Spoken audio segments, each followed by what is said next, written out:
நான் வந்து 15 வருஷம் ஆகுது என் கம்பெனி. நான் ஈவென்ட் மேனேஜராக இருக்கேன். நானும் நடிகர் சங்கத்தில் மெம்பர் 95லேருந்து.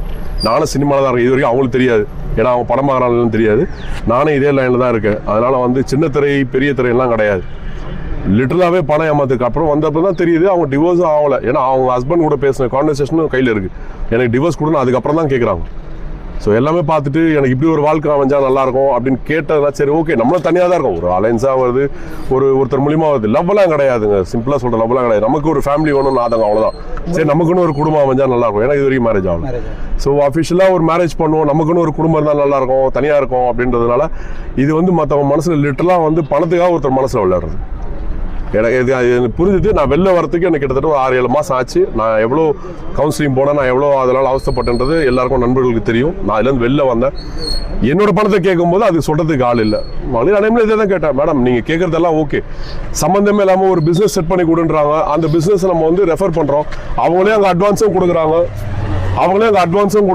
அவங்களே அவங்க வந்து பார்க்குறாங்க, அவங்களே அந்த தொழிலை பார்க்குறாங்க, லாபம் டெய்லி காசும் எடுத்துக்கிறாங்க.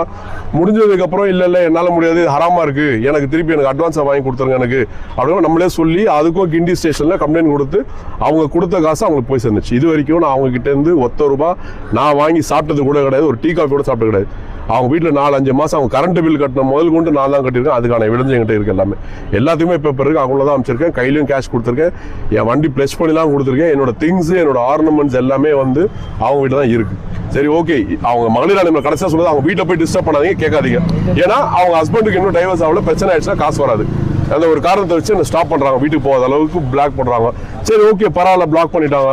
அப்போ என் காசை நான் யார்கிட்ட போய் கேட்கணும், எப்படி கேட்க முடியும்? நான் மகளிர் ஆணையத்தில் எழுதி கொடுத்தான் வந்தேன். என்னோட காசும் என்னோட பொருட்களையும் நான் வந்து சட்டப்படி நான் வந்து கம்ப்ளைண்ட் கொடுத்து அந்த இதில் ஃபைன் இருக்கேன்.